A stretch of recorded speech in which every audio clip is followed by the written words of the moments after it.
En Radio Intereconomía, La Tertulia Capital con Susana Criado. Nuestro pluralismo político requiere de un diálogo permanente y de un debate siempre constructivo. Reclama que la generosidad, la responsabilidad, el respeto y el entendimiento sean valores permanentes en la vida pública. He visto algunos rasgos en el discurso del jefe del Estado que invitan a valores que en política, en mi opinión, tienen valor. El discurso de la generosidad, el discurso del diálogo, del entendimiento, de los pactos. Pensamos que ciertos protocolos pues quizá no sean lo más sensato para una democracia moderna y para una España del siglo XXI, pero nuestro respeto es absoluto. Y si el jefe del Estado considera que se lo hemos faltado, que me lo comunique. Mientras unos hacen poses y gestos, otros estamos trabajando. Y yo creo que lo que hace falta es que la nueva política trabaje más que la vieja política e impulse cambios. Tertulia Capital aquí en Radio Intereconomía. Hoy nos acompaña Enrique Calvet. Enrique, ¿qué tal? Muy buenos días. ¿Cómo va todo? Buenos días. Pues ya ve usted, cuesta abajo. ¿Y eso? ¿Cuesta abajo por qué? Yo lo veo estupendamente bien. No, yo creo que está... ¿Ah, yo? Sí, yo le veo muy bien, hombre, sí. como todo espectador en primera fila, puedo pasármelo más o menos bien. ¿Qué me lleva ahí en la corbata? ¿Qué es eso? Son dianas, ¿no? Pequeñitas. No, ¿o qué son? dianas de pub y jarras de cerveza. Ah, bueno. ¿De dónde es la corbata? Pues me la compré en un aeropuerto de una cosa que se llamaba... seguirá existiendo ya. Tyrac. ¿Cómo es usted francófilo que dice Diana de pub? De pub. No, debe decir de puff. O de pub. Puff, pero usted es que es muy violento, dice No, puff. Yo digo pub. Vaya, siempre se ha dicho, lo bajamos al puff. Vamos a tomar una copa al puff. Iván Espinosa, Los Monteros, ¿qué tal? Muy buenos días, doña Susana. ¿Cómo va todo?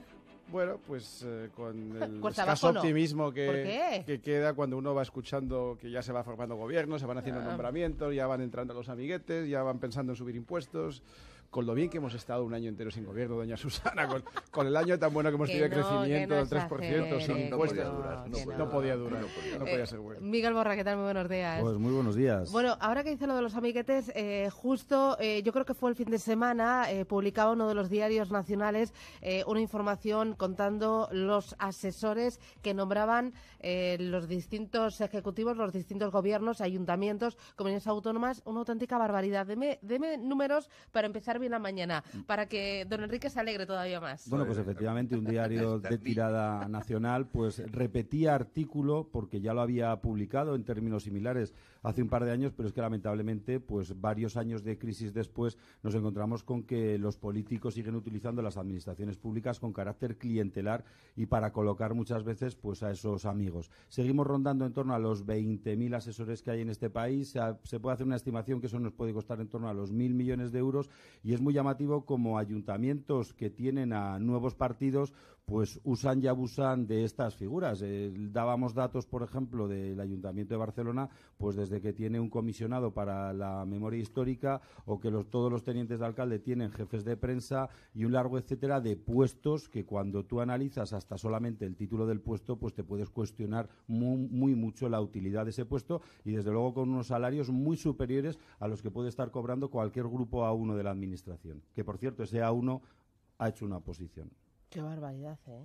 ¿Y esto Así que luego nos metemos con los nombramientos de Trump. Yo cuando veo los nombramientos de Trump y las caras que están apareciendo, digo, bueno, para mí los quisiera. Y queremos acabar con el déficit público. Bueno, y eso sí. Queremos. ¿Quién quiere acabar con el déficit público? No hay ningún partido en el espectro político con representación parlamentaria que quiera hacer eso. Bueno. Ninguno que haya hablado. Bueno, pero en Bruselas dicen que sí.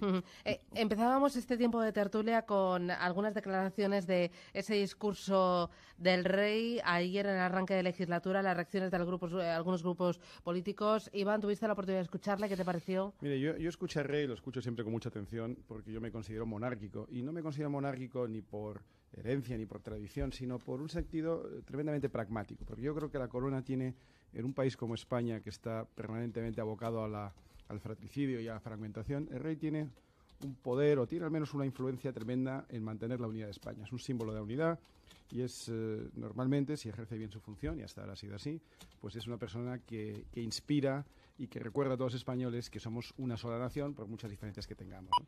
Pero claro, a mí me preocupa a veces cuando oigo pues cierto vocabulario que se va produciendo en el ámbito político y en la esfera de los nacionalistas y se va trasladando a la esfera de la corona, ¿no? Yo ayer escuché al rey hablar de que es importante que todos los pueblos de España y los pueblos de España.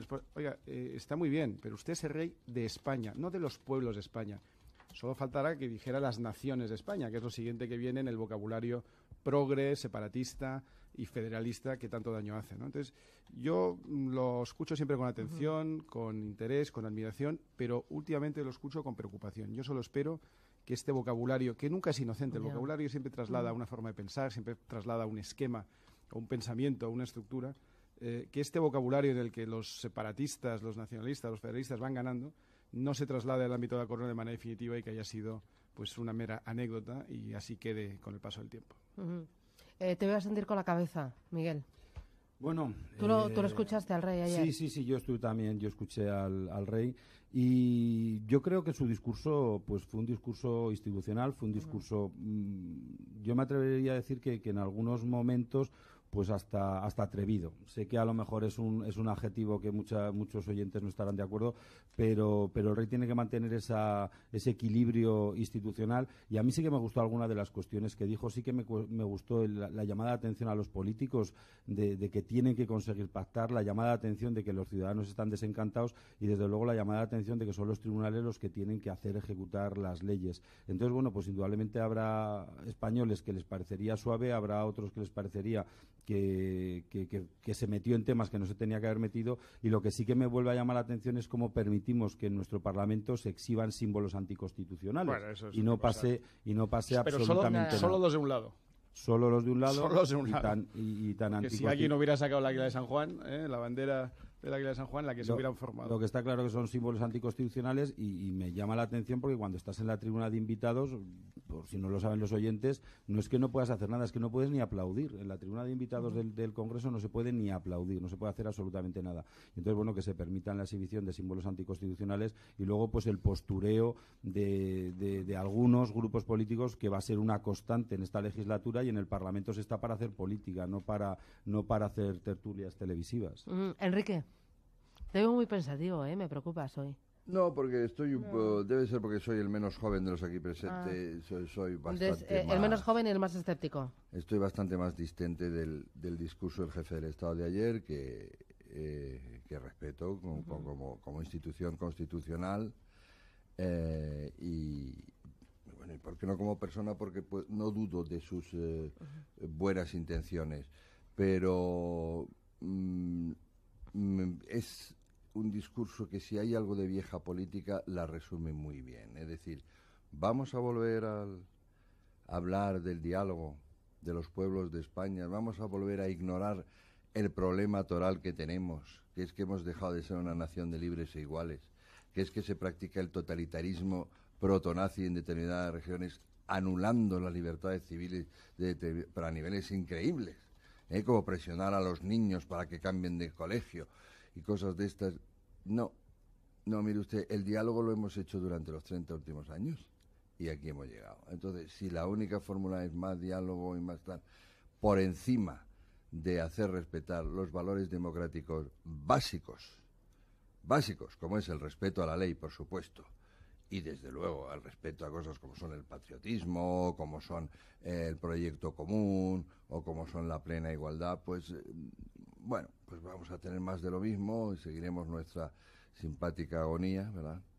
Y haya habido algún momento que a mí, yo sé que lo hace con la mejor intención y que es muy correcto también, pero eso de acabar con 4 de las lenguas que se hablan en España, que no se diga que hay 4 lenguas, ¿no? Aquí no habla en bable, no habla en castúo, no habla en fabla.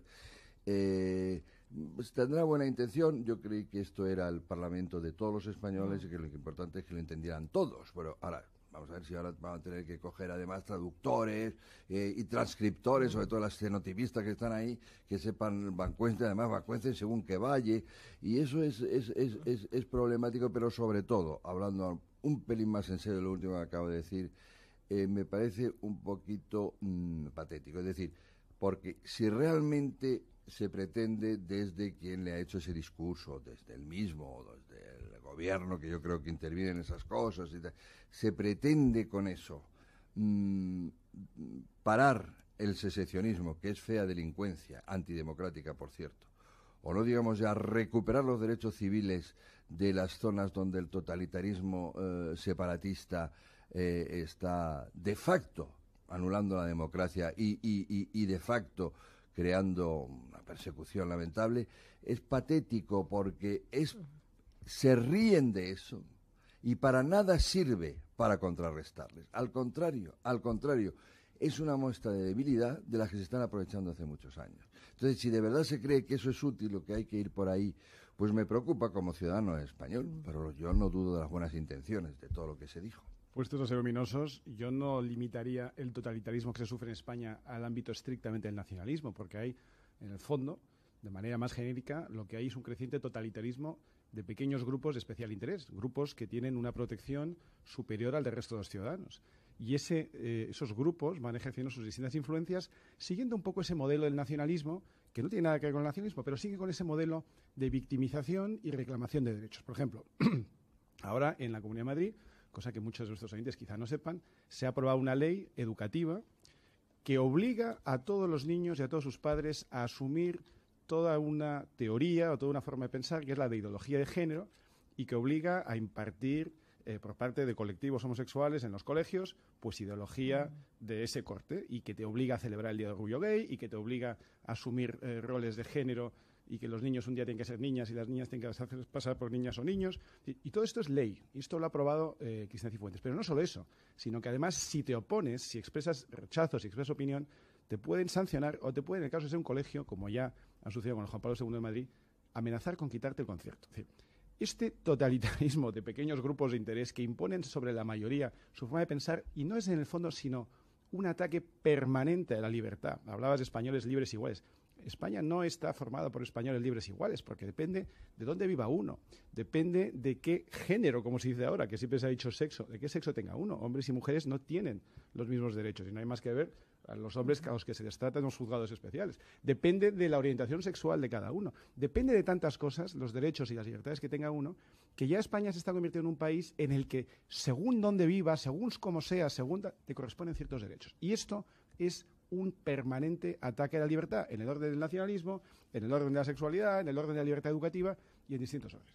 23 minutos, llegamos a las 9 de la mañana, Capital Intereconomía. Si os parece, nos vamos a entrar de lleno en la arena económica. Ayer los asesores fiscales le presentaron al Gobierno un documento bastante exhaustivo con una serie de peticiones. Le piden que amplíe las deducciones en la tributación de las empresas, que establezca un tope máximo en el IRPF y que suprima el impuesto sobre el patrimonio. Le pide que no eleve la presión impositiva. Realmente no habrá subida de impuestos, a pesar de que hay que cumplir con Bruselas y hay que hacer un ajuste adicional. No me digáis nada. Bueno, y por cierto, si hay una subida de impuestos, ¿qué efecto tendrá en la recuperación económica y en el empleo? Publicidad hacia la vuelta, ya me lo contáis. En Intereconomía, la tertulia capital. Bueno, han escuchado antes las peticiones del colectivo de asesores fiscales. Piden que se suprima el impuesto de patrimonio, que se establezca un tope máximo en el IRPF, que se amplíen las deducciones en la tributación de las empresas y que no se eleve la presión impositiva. Mariano Rajoy, sin embargo, ha dicho que no va a tocar los dos grandes impuestos, IRPF e IVA, pero sí que estudia una revisión de los beneficios fiscales y de la maraña de deducciones que hay en el impuesto sobre sociedades. ¿Se puede cumplir con el objetivo del déficit sin tocar los impuestos? ¿Nos avecina sí o sí una subida de impuestos? Es usted una provocadora nata, doña Susana, esas preguntas a estas horas de la mañana. Yo lo primero que quería señalar es que está otra vez en la dicotomía, ¿no?, de reforma de las administraciones públicas o subida de impuestos. Y desde CSIC lo que decimos es que la reforma, modernización y eficacia de las administraciones públicas tiene que estar siempre encima de la mesa sin contraposición a nadie. Es que ahora en estos momentos parece que se plantea, no, la única manera de no subir impuestos. No, mire usted, nosotros abogamos por una modernización de las administraciones públicas, por conseguir una mejor eficacia y desde luego todo lo que se puede hacer y se puede hacer de mejor manera y más económico, pues apoyaremos más, por así decirlo, el crecimiento. Lo que sí que me gustaría es sacar del debate que la reforma de las administraciones públicas parece que tiene que ir siempre solo cuando se habla del déficit público, etcétera. La reforma tiene que estar siempre encima de la mesa, siempre, porque todo lo que no se moderniza y se reforma permanentemente se queda anquilosado. Y en España la administración se ha quedado muy anquilosada. En el tema concreto y la pregunta de los impuestos, pues desde luego los milagros no existen. Es decir, si el Gobierno no es capaz de reducir el déficit público que tiene y sí que ha conseguido bajar el gasto de las administraciones públicas y en porcentajes apreciables, lo que ocurre es que solamente rescatar las primeras autopistas nos va a costar ya 1.000 millones de euros. Solamente no meterle mano a las diputaciones provinciales nos cuesta otros 1.000 millones de euros. Ya llevamos 2.000 millones de euros si hiciéramos esas dos cosas. Ya nos faltan menos, ¿no?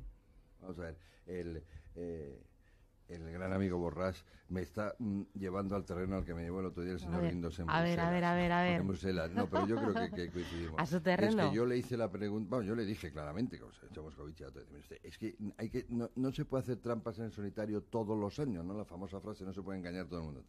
Es decir, España no puede reducir, y menos a lo que pide Bruselas, su déficit público con su estructura actual. No lo puede. O sea, usted está mintiendo, todos los años va a incumplir, porque es que tenemos un sistema que no nos lo podemos pagar, sencillamente.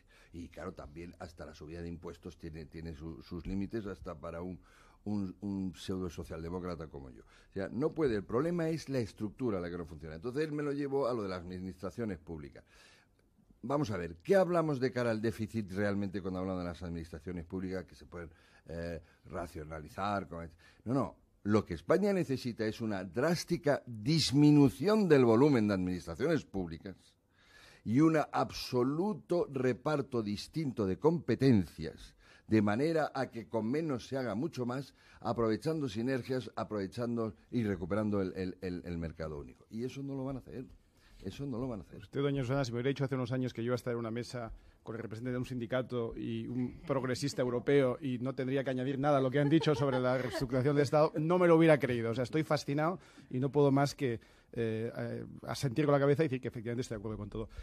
En el fondo, el tema del déficit es muy sencillo. Yo aplicaría la doctrina José Mota, ¿no? Que a ver, ¿cuál es la doctrina José Mota? El déficit no es más que la diferencia entre ingresos y gastos. No, la doctrina de José Mota es las que entran por las que van saliendo. O sea, esto es muy sencillo. El déficit no es más que la diferencia entre ingresos y gastos. Y todo déficit que se acumula en un año se suma a la deuda pública. La deuda pública en los 5 años del señor Rajoy se ha incrementado nada menos que un 50%, que no está mal para solo 5 años. Un 50%. Entonces, esto es insostenible, pero no por un motivo, no porque lo diga yo, porque es que estos son impuestos de hoy y del mañana. Estos son impuestos a nuestros hijos y nuestros nietos. Por lo tanto, es obvio que hay que reducir el déficit, la diferencia entre ingresos y gastos, y solo hay dos maneras de hacerlo, siguiendo la teoría de José Mota.